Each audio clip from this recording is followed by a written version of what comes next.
Bienvenidos a Manos y Oficios, donde aprenderemos acerca de diferentes temáticas y quehaceres del mundo agropecuario.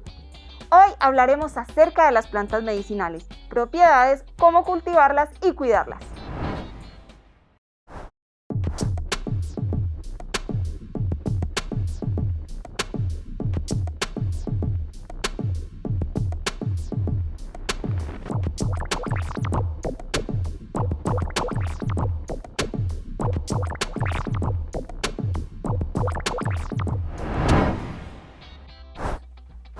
Y hoy tenemos una súper invitada, ella es Joana Ramírez Herrera, bióloga, analista de educación del Jardín Botánico de la ciudad de Medellín y encargada del Laboratorio de Agricultura Urbana. Joana, bienvenida a Manos y Oficios. Muchas gracias, Ada, por la invitación. Joana, bueno, plantas medicinales es algo ancestral que se ha utilizado desde la antigüedad. Cuéntanos un poco en qué momento el ser humano se dio cuenta de la existencia de estas plantas, cómo utilizarlas y para qué servían. Bueno, pues básicamente el uso de plantas medicinales es supremamente antiguo. Se han encontrado restos de polen en tumbas de neandertales hace aproximadamente 60.000 años. Y el uso de las plantas medicinales pues no tiene como una historia muy bien datada, pero se sabe que básicamente ha sido por imitación de los animales. Ver algunos chimpancés, algunos animales usando plantas para purgarse, cuando estaban enfermos para tratar el vómito. Básicamente lo que hizo el ser humano fue por imitación, ensayar. Obviamente en este camino se han intoxicado muchas personas, porque claro, el hecho de que sean plantas no quiere decir que no sean tóxicas, pero hemos llegado a un conocimiento muy depurado, como vos decías, es ancestral básicamente. Muchas comunidades indígenas, campesinas y afrodescendientes usan las plantas medicinales para recuperar la salud. Bueno, ¿por qué son importantes en la vida del ser humano estas plantas, Joana? Pues mira, básicamente las plantas medicinales han sido el origen de los medicamentos, casi que el 90% de los medicamentos que usamos hoy en día. El más común es la aspirina, que es ácido acetilsalicílico que sale del sauce. Entonces, estas plantas medicinales dan origen, se sintetiza la molécula, el principio activo, y se usan las pastillas para que todos usamos básicamente para recuperar la salud cotidianamente. Joana, por ejemplo, está muy de moda desde hace algunos años, digamos, como la medicina, volver a esa medicina tradicional, y he escuchado, por ejemplo, que la cúrcuma tiene unos activos muy parecidos a los del ibuprofeno, que pueden ayudar, digamos, a no utilizar, digamos, esta medicina que es de pronto un poquito más invasiva y que puede llegar a afectar más el cuerpo del ser humano que utilizar una planta medicinal. Pero también quiero que nos aclares un poco que digamos que estas plantas son de uso más terapéutico, ¿cierto? Y que no, digamos, pueden llegar a curar como tal una enfermedad. Sí, básicamente la ventaja de usar plantas medicinales es que son compuestos orgánicos, es decir, no se acumulan en el cuerpo en la mayoría, como decía ahorita, pues algunos sí tienen toxicidad, por eso es necesario usarlas con precaución, pero ayudan a tratar las dolencias y los síntomas, por ejemplo, de la gripa. En el caso de la cúrcuma, por ejemplo, está comprobado que ayuda a fortalecer el sistema de defensas y es antiinflamatoria.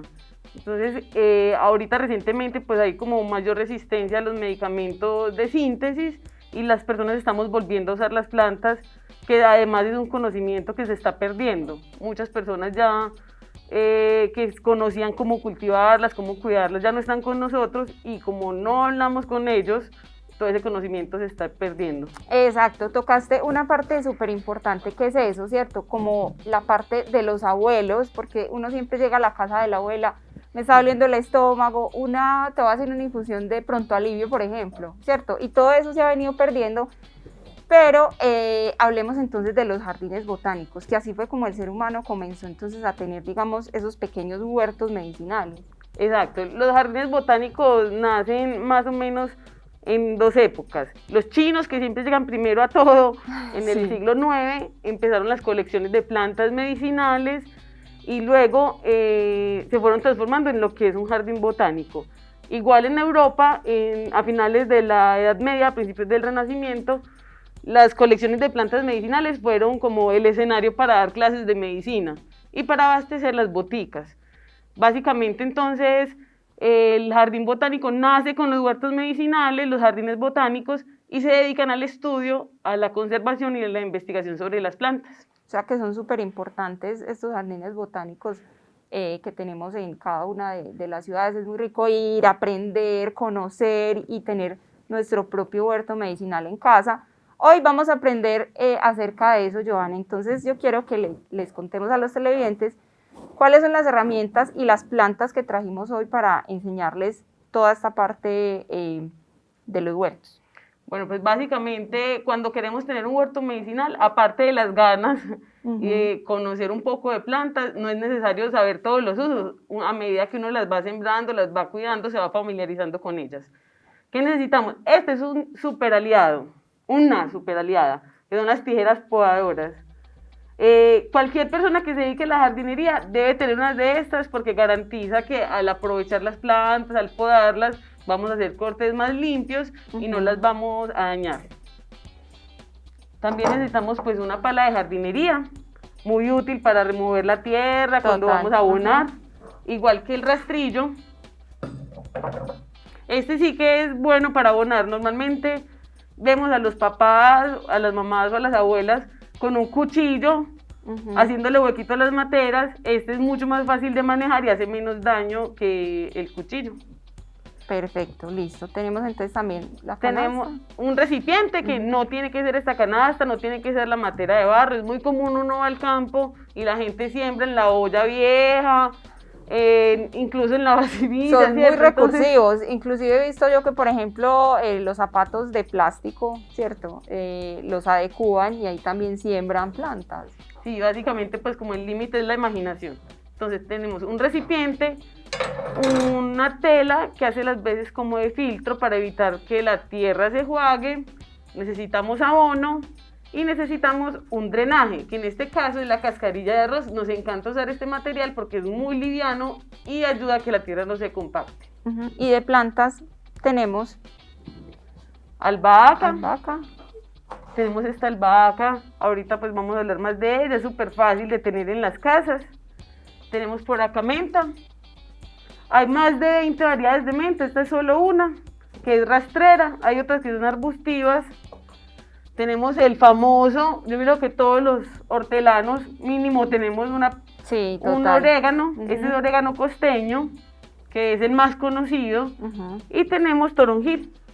Que huele delicioso, por cierto. Sí, huele como a limoncillo, es como un aroma medio cítrico. Y nos faltaba el romero. Ah, sí, también. Que no falte en las huertas también el romero, que es relativamente fácil de cuidar, es como lo que llamamos muy guerrero. Básicamente se cuida solo. Perfecto, porque hay unas que sí, como se dice coloquialmente, no pegan. Ah, nos faltaba también aquí otra que es maravillosa. Sí, esta sí es la campeona de las huertas. Esta tiene que estar en cualquier huerta que se respete, independiente si es de hortalizas, medicinales o aromáticas, que es la penca sábila. No trajimos la planta hoy, pero esta hoja es muy importante, la vamos a ver porque es una gran aliada al momento de propagar las plantas. Sí, bastante. Joana, hablando un poquito de las plantas medicinales que trajimos hoy para hacer la demostración de la huerta urbana. Bueno, pues básicamente las plantas medicinales que vamos a sembrar hoy las podemos mezclar todas en esta canasta, teniendo en cuenta la forma de crecimiento. Entonces hay diferentes hábitos, lo que llamamos hábitos, que son formas de crecimiento. Está esta menta, como lo pueden ver es rastrera, ¿cierto? Ya se va como enredando en el sustrato y le van saliendo raíces de los lados. La menta, por ejemplo, es de origen mediterráneo. La mayoría de plantas que consumimos más como plantas medicinales son introducidas. Quiere decir que no son nativas del continente americano, sino que son traídas de otros lugares. En este caso, esta menta es originaria del Mediterráneo. Es muy común usarla para los dolores de estómago. Es supremamente digestiva y carminativa. ¿Qué quiere decir carminativa? Que ayuda a la expulsión de gases del sistema gastrointestinal. Buenísimo. Evitando, por ejemplo, los calambres, los dolores de estómago o la flatulencia. Listo, Joana. Entonces, este tipo de... Ahorita nos decías en el primer bloque que existen muchas variedades entonces de esta planta. ¿Cualquiera de ellas la podemos utilizar para el huerto medicinal o solamente esta? No, cualquiera. De hecho, por ejemplo, la hierbabuena es una variedad de menta, es la misma especie, solo que es otra variedad y también es muy usada en los huertos medicinales. Ah, qué interesante, ese dato sí no lo sabía. Dice, entonces cuando vamos a trasplantar, la menta la vamos a sembrar en una esquina. Esta que es enredadera, tenemos que tener en cuenta que ella al reproducirse probablemente puede ahogar las otras plantas porque es un crecimiento muy rápido. Entonces, estas las propagamos por estolón, que es un pedacito de tallo. Entonces, uno los pone en el matero, lo invierte en el lugar donde la propagó y con mucho cariño. Ajá. Miren que sale el terrón completo con las raíces ya amarrando la tierra. Entonces, básicamente lo que vamos a hacer es hacer un hueco en el sustrato, en la tierra, un poquito más grande que este pan de tierra que acompaña a la planta. Sí. ¿Para qué? Para que las raíces no sufran mucho. ¿Listo? Entonces, igual podemos ir midiendo, como que no tiene que ser el hueco el primero que dice que ahí tiene que quedar. ¿Listo? ¿Y muy profundo o más o menos? Que quede ligeramente expuesto, porque entonces ya lo que hacemos es que tapamos las raíces expuestas con el resto de tierra. Ah, ok. Joana, tenemos una pregunta que realizan los televidentes a través de las redes sociales y es si estos huertos medicinales se pueden tener al interior de la casa. Pues básicamente no. ¿Por qué? Porque las plantas pues son maravillosas, son mágicas, hacen un proceso hermoso que es la fotosíntesis y necesitan luz para ello. Hay algunas plantas como el romero que por ser más oscuras se podría tener en luz indirecta, al lado de la ventana o en un patio. Pero básicamente todas las plantas de huerta necesitan muchísimo sol, mínimo de 4 a 5 horas de sol diario. ¿Directo o...? Directo. Okay. Directo, entonces se pueden tener en el balcón, en la terraza, en el patio, en el antejardín, pero en la sala o en el baño no. Sí, bueno, entonces ya tenemos eso súper claro. ¿Sabes de qué no hablamos ahorita? De la tierra, un poquito como de la composición de la tierra, ¿cuál es la más adecuada para este tipo de huertos? Súper importante, porque dependiendo de la calidad de la tierra va a ser la sanidad, la salud de la planta. Un suelo bien nutrido, bien balanceado, va a hacer que las plantas sean más medicinales, porque sintetizan más cantidad de principios activos y van a ser menos propensas a plagas y enfermedades, pues a insectos y a enfermedades. Entonces, ¿qué tiene el sustrato? Básicamente tiene tierra cruda, lo que llamamos tierra cruda, que es tierra de un barranco, que es tierra, por ejemplo, del solar, del antejardín. Tierra, la que llaman la famosa tierra de capote. No, esa no. Esa no. Súper importante, qué bueno que mencionaste lo de la tierra de capote. Nunca, nunca, nunca vuelvan a comprar tierra de capote, porque la tierra de capote es el alimento del bosque. Cuando la sacamos del bosque, estamos dejando al bosque sin sus nutrientes. Lo ideal es hacer abonos en la casa, que es súper fácil de hacer, con las cáscaras de huevo, de plátano, de papa, de zanahoria. Las podemos transformar en abono, como es el caso de este, que hacemos en el Jardín Botánico de Medellín. Este es abono puro, diferente a la tierra negra que estoy mencionando, que es tierra de cualquier parte. Y la debemos abonar porque las plantas cogen los nutrientes del suelo. Entonces vamos a echar 3 partes de tierra cruda, ¿cierto? La que, como por decir un baldado, 3 veces. A esos 3 baldes de tierra cruda le vamos a echar 1 de abono, ¿cierto? 3 partes de tierra cruda, 1 de abono y media de filtro, de drenaje. Que lo que hace el drenaje básicamente es evitar que el abono se compacte. Es muy común ver que cuando salimos de viaje, que en los barrancos, la parte de arriba del suelo es dura como una roca, pero es negra. Eso es materia orgánica o abono, pero como no tiene drenaje, se compacta muy fácilmente. Lo que hace la cascarilla es que al mezclarla con el abono... Entonces, primordial siempre adicionarle cascarilla. Evita que se quede duro como una piedra para que las raíces puedan crecer. No es lo mismo una raíz de un árbol que puede incluso romper el pavimento que la raíz de una planta medicinal, una hortaliza, que son más débiles y necesitan un sustrato suelto. Exactamente. Muchas gracias, Joana, por dejarnos eso claro, porque sí cometemos ese error cuando vamos que de paseo, que a la finca, que entonces ya saben. Nada de tierra de capote. Nada de tierra de capote. ¿Con qué planta continuamos entonces? Continuamos con este orégano, por favor. Muchas gracias. Este orégano es de origen también mediterráneo, del norte de África, sur de Europa, Lo llaman orégano costeño porque es de clima cálido. También le dicen orejero porque es muy usado para curar el dolor de oídos.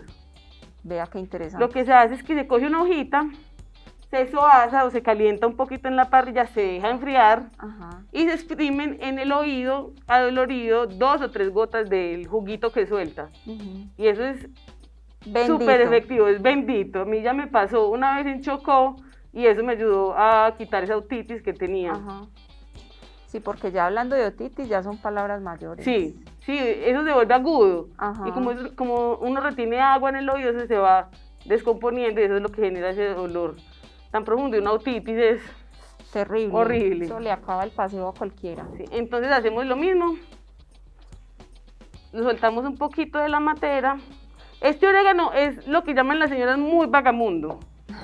Se explaya más que verdolaga en playa, entonces hay que tener cuidado porque si uno lo deja crecer mucho, prácticamente lo saca uno de la huerta. Entonces, se pone muy invasivo. Es muy invasivo, exacto. Entonces podemos soltar un poquito el terrón para que las raíces se aireen un poco y vuelve y juega, hacemos el hueco.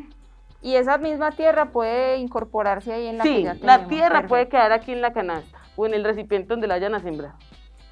Y tapan bien. Es muy importante, Sara, que al momento de trasplantar, pisar la tierrita alrededor de la planta, porque si no va a quedar muy floja y la planta se puede caer, por ejemplo, cuando venteo o con el riego. Ok, para que no quede tan débil, sino que agarre bien en la tierra. Exactamente. Perfecto. Bueno. Listo.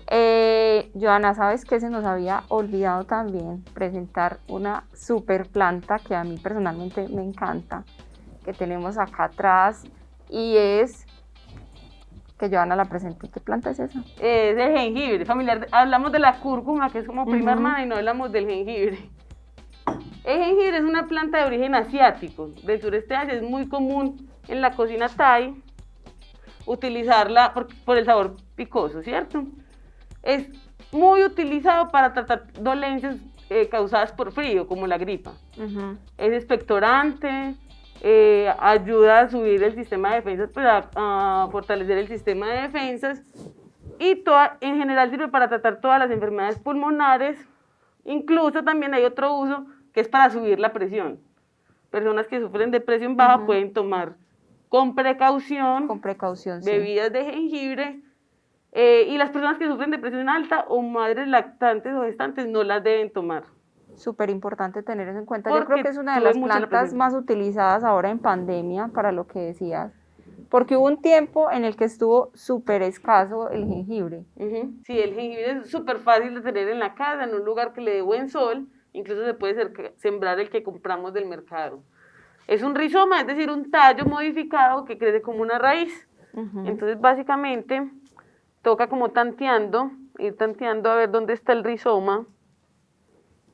Ese jengibre, Joana, se reproduce bastante. Sí, es súper productivo, miren.